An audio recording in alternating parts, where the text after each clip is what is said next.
Okay, well, good afternoon, everyone, and thank you for coming. And thank you for understanding for the need to delay this press briefing from 12 o'clock today. You will have seen our announcement earlier that we have an additional 3 confirmed cases. This means that we now have 5 confirmed cases.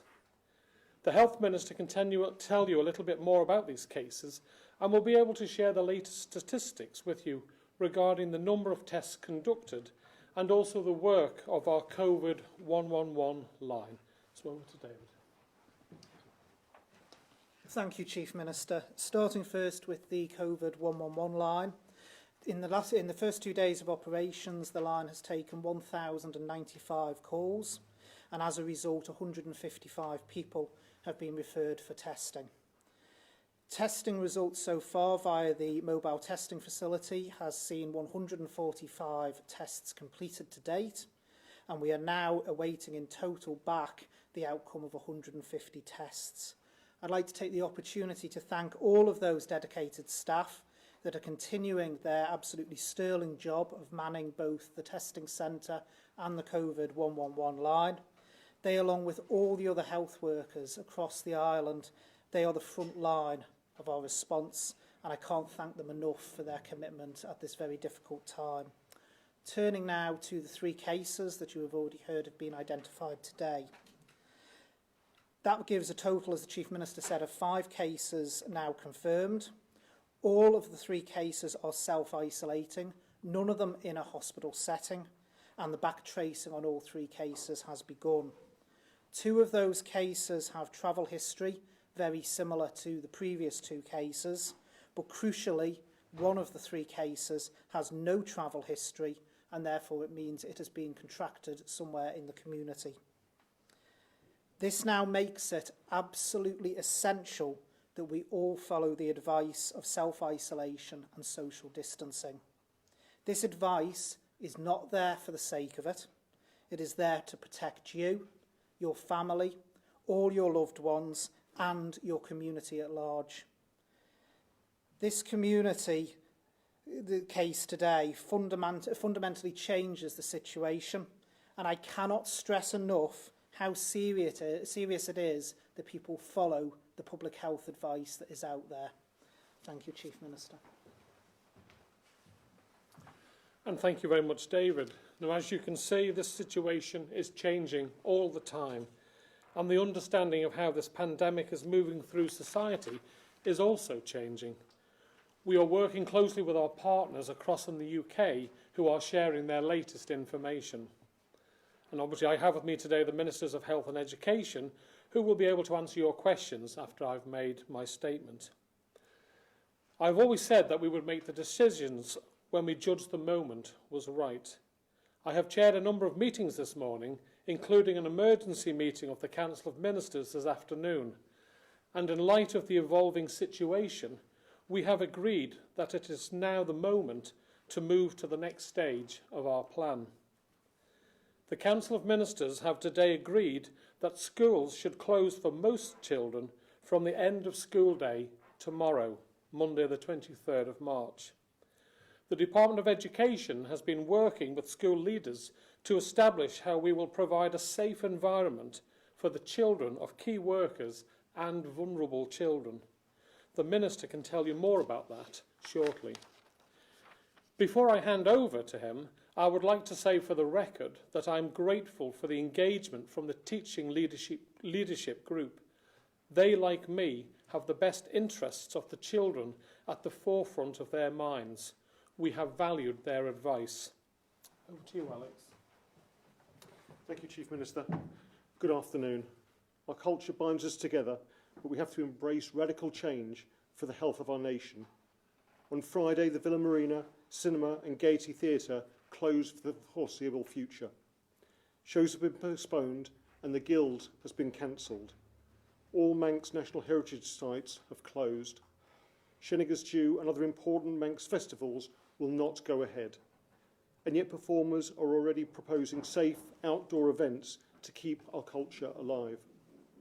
Many sporting activities have ceased and planned competitions and events have been cancelled. On the advice of Public Health, the NSC and all regional pools will close from tonight. Due to this, I have to announce that the Manx Youth Games, which was due to be held on Saturday the 16th of May, will not go ahead.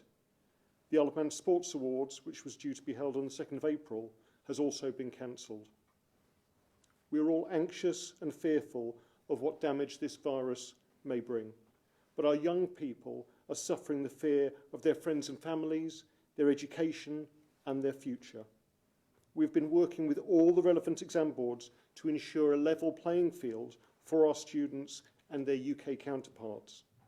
There will be no GCSE or A-level exams this year. Students should continue their studies and complete their coursework, and we will work with teachers to ensure that all our students get the grades they deserve and can achieve the next steps in their education. We will work to support the students at University College Isle of Man whose apprenticeships are threatened, and support those students from universities across who may not be able to return after Easter. But the health and well-being of our pupils, teachers and staff has to be our first priority. This week I met with all the head teachers, and together we produced guidelines for how we would collectively deal with the threat to our island. As the current situation has unfolded, clearly more people are choosing to have their children stay at home, and more staff are also self-isolating. Tomorrow, all the schools on the island will close from the end of the school working day. Doon and Ballasalla schools will not open tomorrow due to acute staff pressure. Whilst the schools will be closed, the doors will remain open at our secondary schools and 9 selected primary schools. These will be available to the children of key workers and vulnerable children. Teachers have been working to move far more teaching resources online. Those children who currently receive free school meals will be catered for. We are also working with nursery providers to ensure provision for key workers is available. At a time of concern and anxiety, it is vital that we manage change and plan for the next weeks and months to bring everyone with us and leave nobody behind. Thank you. Thank you very much, Alex. The Council of Ministers has also agreed, following clinical advice, that it is in the best interests of the Isle of Man to close the borders to all non-residents. The number of non-residents coming to the Isle of Man has dropped dramatically in the past week, but from 9 a.m. tomorrow, Monday the 23rd of March, only people normally resident on the Isle of Man will be able to enter the island, with checks being made at sea and airports. The only exceptions to this rule will be a small number of people who may be vital to keeping the island running or to the protection of life. These people will require prior clearance from the Chief Secretary and will be subjected to a careful set of proposals while they are on the island, and protocols, I should have said. People who are ordinarily resident will be able to return home. They will, of course, be required to adhere to the new law on mandatory self-isolation for 14 days, regardless of whether or not they have symptoms. The medical advice is now that we need to take more emphatic measures regarding social gatherings. As a result, the Council of Ministers has agreed that all pubs and clubs must close from midnight tonight. While they have the ability, or where they have the ability to do so, they will be allowed to offer a delivery service, but customers must not go onto the premises. For cafes and restaurants, we have also decided that they must no longer serve meals on the premises. We have, however, agreed that they will be able to offer a collection service as well as delivery, but we will be insisting that those cafes and restaurants who wish to offer this service put in place strict social distancing measures.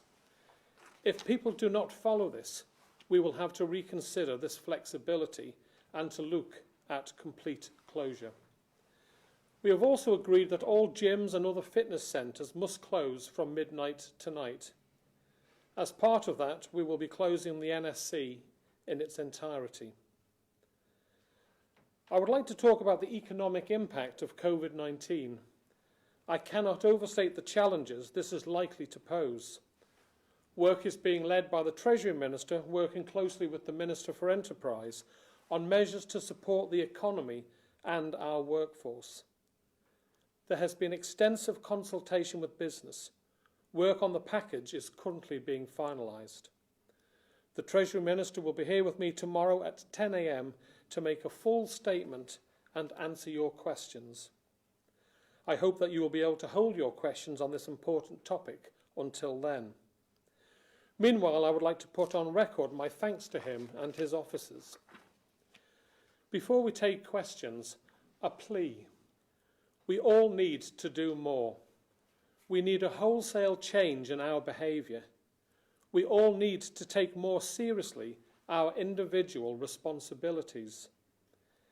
If you think that you have COVID-19 symptoms, do not go to your GP or to the hospital. Stay at home and call the COVID 111 line. Health professionals will give you advice, and you've seen the success of that just in 2 days.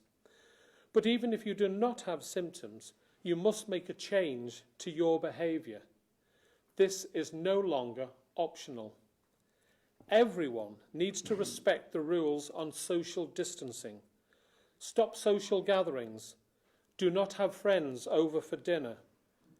Do not go to any place where crowds gather.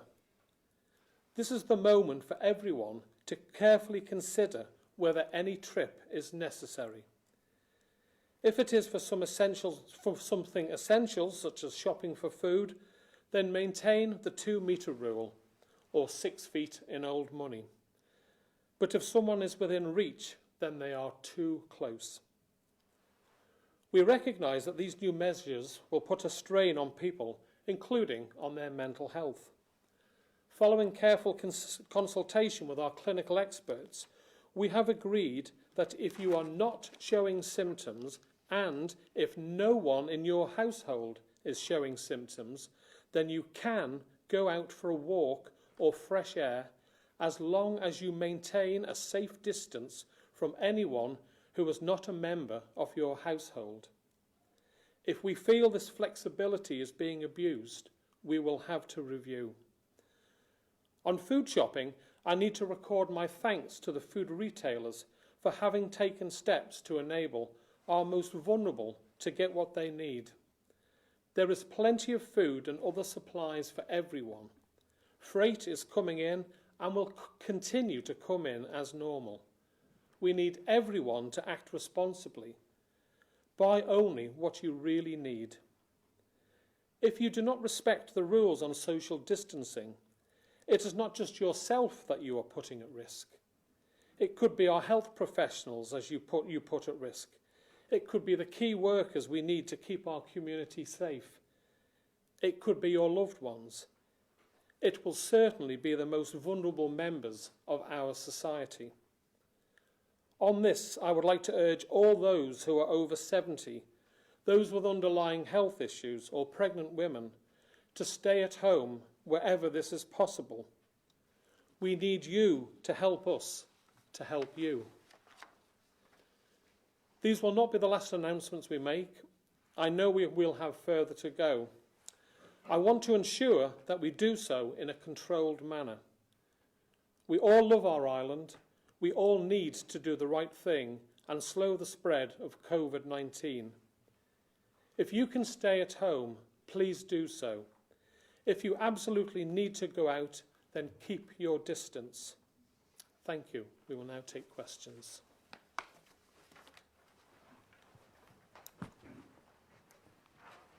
Right, 3FM. Yes, good afternoon. Rob Pritchard, 3FM. I'd just like to ask the Education Minister, with the news that these schools are set to shut and exams will be cancelled, I'd like to ask the Education Minister about how students doing their GCSEs and A-levels will be able to receive their grades in the coming months. Certainly, Chief Minister, that's a very good question. What we want to do is emphasise to all students that we are working very closely with the exam boards, as is the UK government, to ensure that those students get the awards that they deserve so they can then progress on to further education. What we will be doing is working with all the various exam boards, looking at their coursework, looking at their predicted grades and finding the right way of actually making sure that those students get to go to the next stage. I'd like to direct this second question to the Chief Minister or the Health Minister. Obviously, we know the measures that health officials are taking during these tests for coronavirus, obviously to keep themselves safe, keep others safe.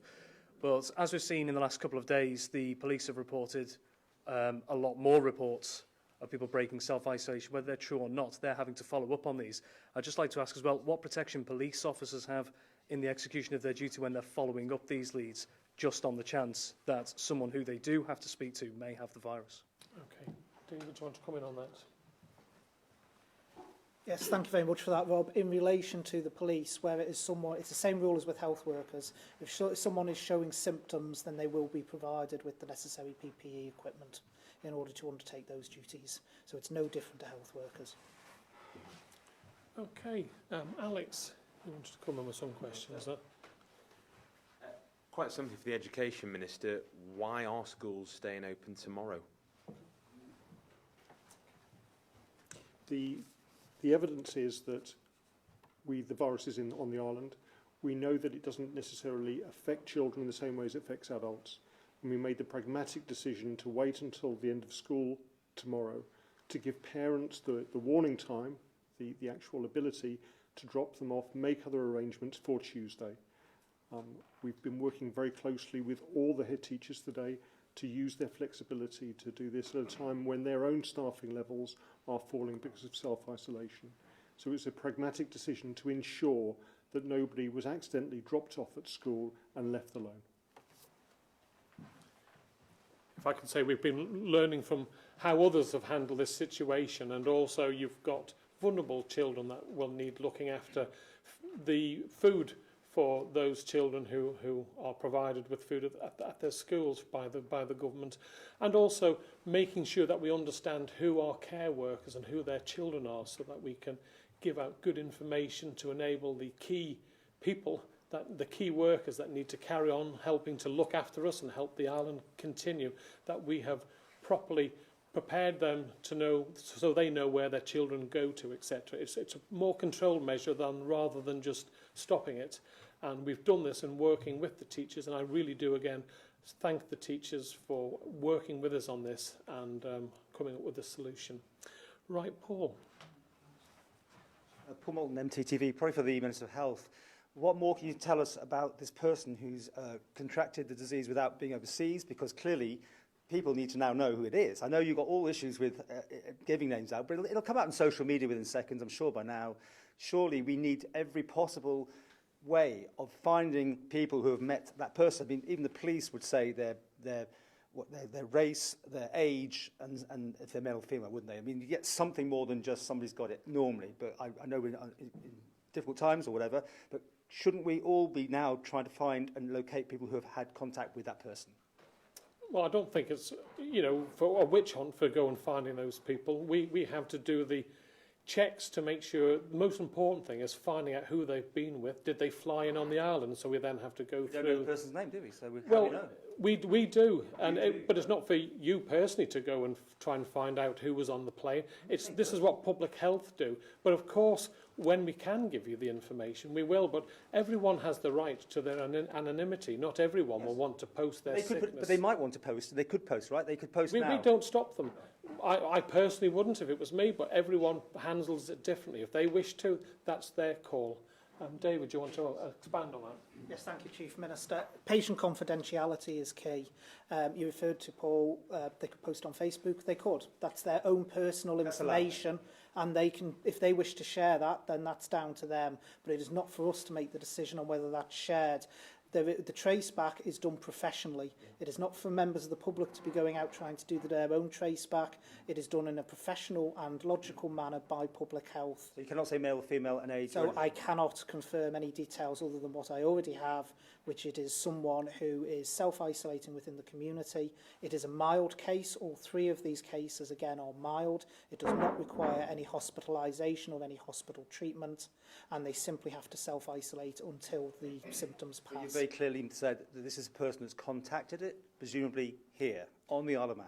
I am indeed, and that is why the situation today, as I've said at every press conference going along, I've been quite consistent on this, the moment we got a human-to-human transmission case on Ireland, the situation would change. The situation has changed, and that is what led to the announcements today. Mark, so Okay. Chief Minister, good afternoon. What assurances can you give to parents of children about childcare arrangements now, particularly those who work in the service industry who can't work from home? Are there any provisions for childcare on the Isle of Man following this announcement today? Well, I think it's best that the Education Minister gives you that announcement. Yeah, I'd like to just confirm that whilst we're shutting schools, a lot of the other childcare facilities, particularly the private childcare facilities, will be continuing. We're working with nurseries again to ensure that those key workers who rely upon them still have access to them. And we're actually trying to look at the regulation of childcare to see if we can relax it to allow these people to get on with the incredibly important job they do to support our working population at a time of real need. Thank you. Thank you, Chief Minister. Josh Stokes, ITV. I'm just wondering if we could have a bit more insight into how social distancing can be enforced across the Isle of Man. Obviously, I know you're saying places are now closing, but people are still going to go outside and be around. I'm wondering if there's any kind of enforcement that's going to be put in place for people who are going to be out and about. Well, obviously, I can't have police in every location on the Isle of Man making sure that you keep your social distancing. Obviously, anyone coming to the island who is having to isolate for the 14 days because they may have symptoms or they've just come off the boat or the plane, the police will have a record of who should be self-isolating. So they will be able to check. They will be able to check that if they speak to someone, you know, should you be here, they can instantly check on the database to see whether or not that person should be out and about. But it really is common sense. If we, as an Isle of Man nation, follow these rules on the isolation, we will come through this well.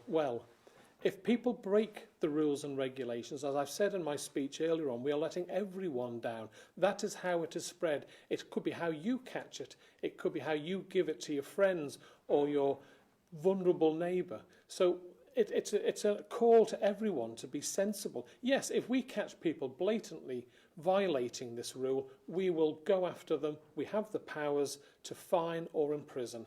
But it can't be just us having the police going around trying to catch people. Everyone should think now, it's on the island, we've had our first case of person to person rather than someone having to travel off island. It's in everyone's interests, no matter who you are, even yourself, if you're just a selfish person, to think, if I don't follow these rules, I could get it.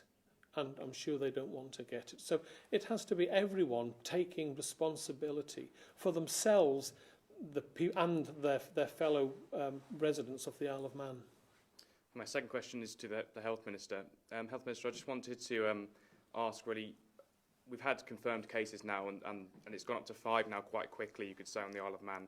I'm just wondering if you've got an idea of how many more confirmed cases you're preparing for over the next week or so, shall we say? It's just like a number that you're preparing for, you can expect to see over the next week, 2 weeks, whatever. It's one of those questions, Josh, that's impossible to actually answer because we have tests outstanding. As I said when I spoke, 150 test results outstanding. Of those 150, it could turn out to be 1, it could turn out to be 3, 4 more. What we are doing as a health service is we always prepare for worst case scenarios. I've spoken to you before about the planning going on in the health service. That planning continues, and in fact it shows why we needed to put that planning in place in the first place. Just following on from what the Chief Minister said, the key message from the Department of Health and Social Care was there in the Chief Minister's statement. It was, we need you to help us help you. That is the key message. When it comes to self-isolation, social distancing, we need people to be able to help us to manage this. And as a community, we need to pull together in order that we can do that. Do you think people will? I have great faith in the Isle of Man community. I always have had. And as I've said at previous press conferences, I have been bowled over by the amount of individuals, organisations that have come forward to try and help.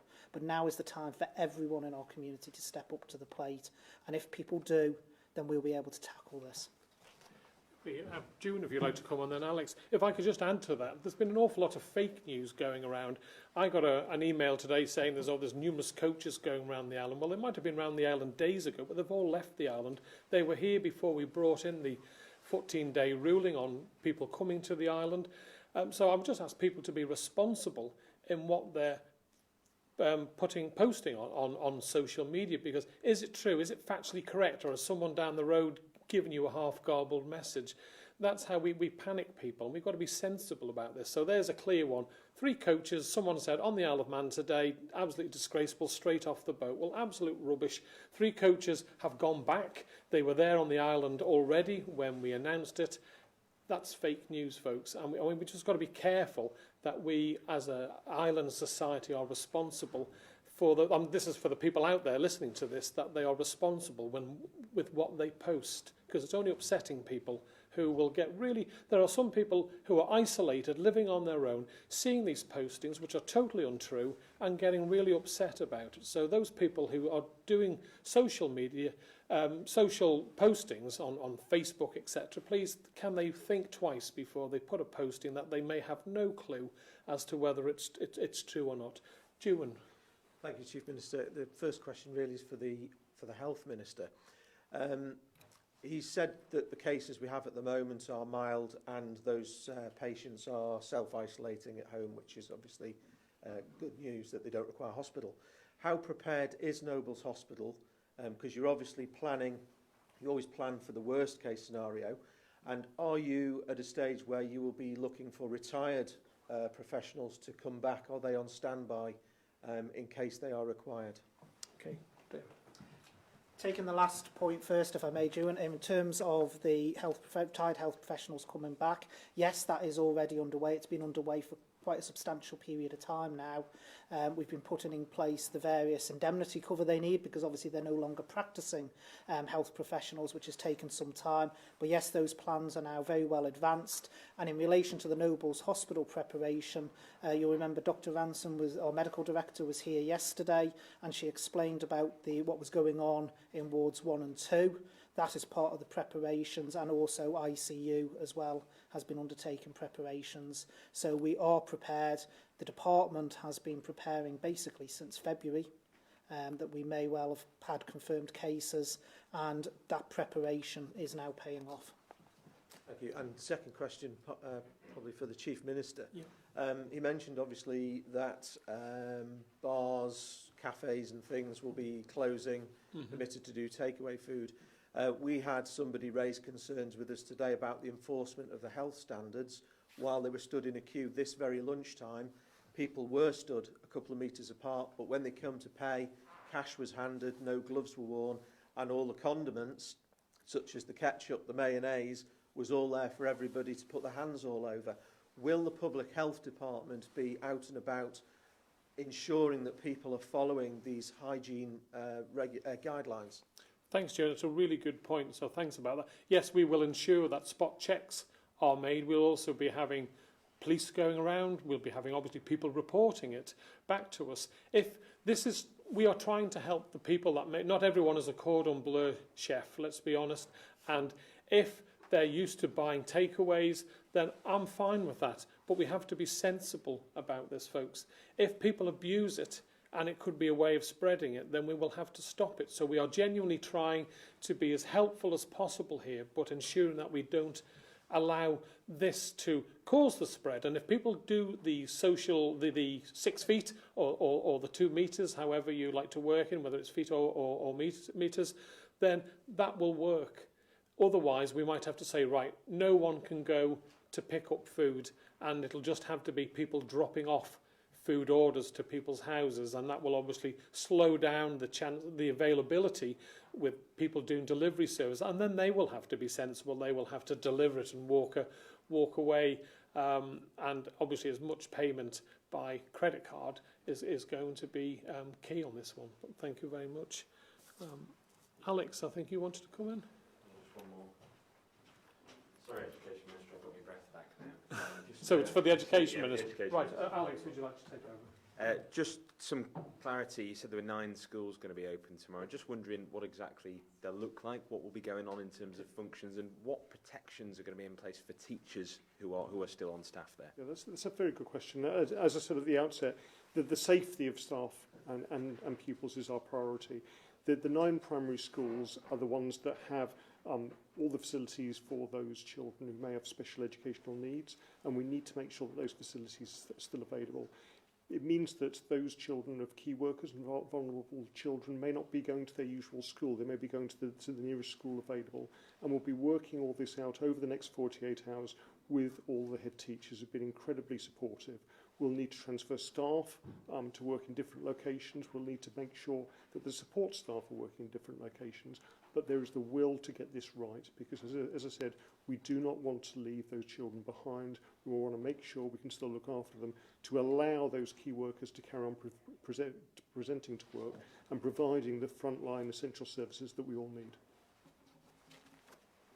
Okay, Tim, did you have one more? Did you put your hand up? I haven't asked one yet. I'm going to use this mic because it looks a bit crowded over there, and I'm taking on board the social distancing requests. But we've had reports, and again a chance to shoot down fake news if it is, of camper vans at Glenwillan. I've seen cars coming in from the south of the island with families packed in them. People don't seem to be getting this social distancing message out there. How, as a government, are you going to really reinforce how important that is? I know through these press conferences, one avenue, but the message just doesn't seem to be getting through somehow. Well, you hope it is. Most people, I think, most sensible people, it is getting through, but not everyone, sadly, is sensible. For example, yesterday, the Isle of Man newspaper's courier came through your letterbox, and on that was the cover page was all about COVID-19 and what to do. Obviously, we're doing social media where we're doing adverts on the radio stations on a regular basis. We can only do so much, and I would hope that everyone listening to this gets the opportunity to discuss it with, at a distance from their neighbours, but pick up the phone. If you've got an elderly parent living on their own, or a neighbour living on their own who you think might just not have heard, then pick up the phone and just let them know that what's being done and the rules and regulations that they need to follow, or go on our website. So we're doing our absolute best, and if anyone has an area that we haven't thought, then I'm happy to look at that. Getting inundated with questions, it's difficult to pick them out, the 2 we're going to put, but the other area... Well, I have said, because this is key, yeah, significant announcements today, that I would allow more, though I do have another meeting to go to, which is very important. I think all meetings are at the moment, aren't they? The other concern, I think, is now with shopping, going to the supermarket, because they're going to be the areas maybe of the greatest congregation, the greatest gathering of people. Are supermarkets being cleaned, the shelves, the floors? There's concern that they haven't got enough time because they're so busy turning stock round that they're not actually maybe cleaning as well as they should be. Well, I have to personally say I haven't had a chance to go into a supermarket, though I did. Made it earlier this afternoon, first time in a week. I did manage to go down to Marks and Spencer's a couple of days ago and to see that there was a good supply of food on the shelves when I went down there. So I can't really comment from a personal perspective, but of course, as a government, we have been speaking to them, and they have been very, very helpful. All of our island food retailers have been really caring and wanting to ensure that the vulnerable people on the Isle of Man get their supplies. I am sure they will be carrying out regular cleaning, but I'll maybe ask David to come in and just clarify what's expected. Thank you, Chief Minister. As you can imagine, I've had quite a few conversations with retailers, and the retailers are taking their responsibilities exceptionally seriously. You'll have seen in the press that all the big retailers in the UK have been issuing guidance on what they're doing, how they are keeping their stores clean, how they've done reduced opening hours in order to be able to do so. That is no different here in the Isle of Man. The retailers realise they have a responsibility to fight this just as much as anyone else, and I would actually like to thank them for the engagement they've had, both with public health and the wider Department of Health and Social Care. Thank you. Okay, Paul, did you want to come in with one? Yeah. The drawbridge is coming up now. Fly flying services, are grounding across the world now. If a point comes when there is no airline services, will people who are coming back to home from all around the world, basically, I know people coming in, will they still have access? Will the steam packet still allow that? And can people still leave the Isle of Man but no, they have to self-quarantine on the way back? Do you see a point, in other words, when the drawbridge completely goes up? Yeah, I see where your point's coming from, Paul. Obviously, we've got probably 1,000 of our young people away at universities who will be coming back in the near future. I think if you're going to leave the island, unless your trip is absolutely necessary, you shouldn't. Simple as that, because you do not know when.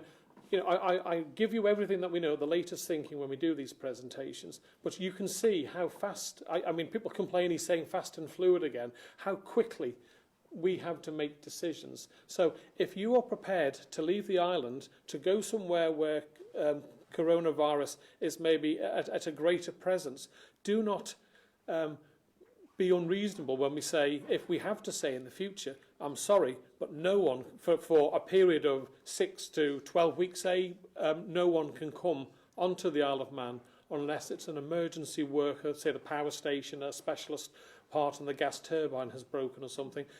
That's the only sort of person that we would allow back, so there would be no exceptions. So if people think they can just continue to go on and off the island and quarantine for 14 days and that's how they want to live their life, well, that's a gamble they are taking. We've said no to anyone who's not a resident of the Isle of Man. We would encourage our young people, if they want to come home, to come home. They were coming home anyway. Now's the time that they would be coming home for the end of term. But I cannot give any guarantee that in the future we do not. Obviously, the boat will continue to sail, food will continue to come on, but we have plans in place that, worst case scenario, we would obviously have to ensure that we may have to stop people. But at this moment in time, we have put clear practices in place for the 14 days isolation of people coming to the island, but from now on they will only be residents of the Isle of Man, and whilst technically you could say that some of our university students aren't residents, they will obviously be allowed back. Okay, thank you, young lady. And I'm afraid I'll take Tim and then I've got to go to my next meeting. Jess Ward from Isle of Man Newspapers. Hi, Jess.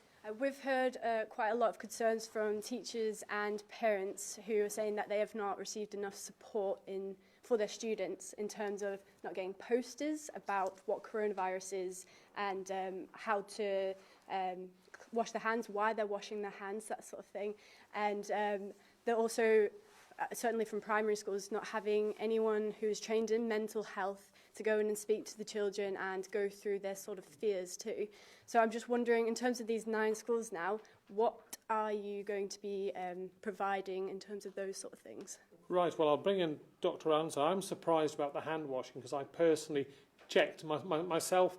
I've spoken to the schools that I know are hand washing trials going on with their young people, and they've all said, yes, I've had a couple of emails about a week, 10 days ago about this, but I haven't had anything recently. So, Alex, you might want to expand on that. Certainly. Thank you very much for your question. It has been an issue, obviously, always getting young people to wash their hands and carry out hygiene. It was something, even at the beginning of last week, that we emphasised to schools to use the public health posters that were available, to try to emphasise hand washing as the simplest measure. We do have issues, you're quite right, in terms of hand sanitisers, but what we're trying to do now that we're consolidating the schools is really centre that hygiene in terms of providing any protection that those schools need. In terms of mental health services, again, I think students across the board are under an awful lot of stress, and so the Department of Education are working with the Department of Health and Social Care to ensure that those mental health facilities are there, that we can deal with those anxieties, not just for the students here, but those Isle of Man students who may be coming back from university over the next week, not knowing their future, not knowing whether they will return at the end of Easter. So it is a very good point, and we will be making a real emphasis on looking after these people. And I'm also thinking of the children now that schools are closing. They're going to go into self-isolation, and they might not have been equipped or given the right tools to kind of go through all these emotions that they're feeling. So I'm wondering, how are you going to do that? Is there going to be any online counselling for them? Or Indeed, I mean, the Department of Health and Social Care have already got online counselling for young people that was set up several months ago.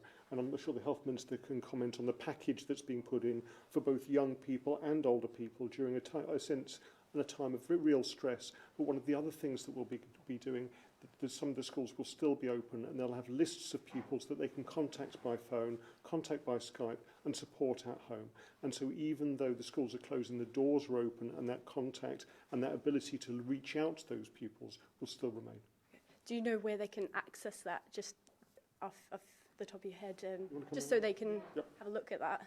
So online, it's the one we've already publicised, which is the Cruth, that they can access, and obviously education will be putting out information in relation to the schools and the contacts there very shortly. My other question... I think also the Minister mentioned in his speech to you that teachers would be doing work from home, and we need to look at how we come up with teaching methods to help if that is felt necessary. But I think the questions you're asking clearly shows why just shutting a school with only a short notice is not a good thing to do, and why having the school tomorrow and then closing it is a far more balanced measure for all, really, to try and look after the vulnerable in our society. My other question is to do with teachers in the industrial incident. You know, have you got teachers support at the moment, and has that been resolved? Again, very good question. During the last 2 weeks, we've had lots of discussions with the teaching unions, all of them, and we've had a lot of help from Treasury and from the Office of Human Resources. A deal was put on the table. Unfortunately, we couldn't get all the unions to agree to it. Those unions, obviously at a time of crisis, as we've got at the moment, have agreed to call off some of the actions they were taking, but we haven't resolved their underlying problem. We now have to look at this problem and deal with this and come back to that at a future point. Okay, thanks. Okay, and before I bring in Tim for the final one, can I also say I got a lovely letter from one of the unions, teaching unions, who clearly wasn't going to make an issue, or whilst this situation was going on, they were wanting to work with us as a government to look after the young people of the Isle of Man, and of course look after their members too. And for that, I am very grateful that no one has tried to use this situation, and it was a genuinely lovely letter to get at a really tough time. Tim? Yeah, one analogy he put to me was that people are going in and being really disappointed when they can't pick up goods because the shelves are empty, and made the point that for the poor and vulnerable, that's how they feel every day of their lives. So my question really is, how much care, how much reassurance can you give to the vulnerable in our society, people with learning disabilities, special needs, etc.? Because I think we need to think of them, obviously, at this time. Yeah, and that's why we are keeping the schools open, to ensure that those young people who have special learning needs, the 9 primary schools that are specifically being kept open, all have that teaching facility. And that's why we've done so much thought into what schools do we keep open, what schools do we close. And obviously the secondary schools have those facilities too. And as a wider group of people, we are obviously working to ensure, and with the third sector, we can't do this on our own, working with the public to look after vulnerable people, working with the third sector, the charities, to help come up with schemes to look after the vulnerable. We all know as a collective nation who they are, and it's that thing of working together, the community working together to look after these vulnerable people. David, did you want to add anything from the social care? You've just done my bit, Chief Minister, about the charities and the third sector. Okay. Well, thank you all very much for coming. I'll see you tomorrow at, I think we said 10 o'clock, where the Treasury Minister will give you a lengthy update on the proposals put forward to help businesses affected and people affected by this outbreak. Thank you all very much. So there we have it, the Chief Minister retiring away.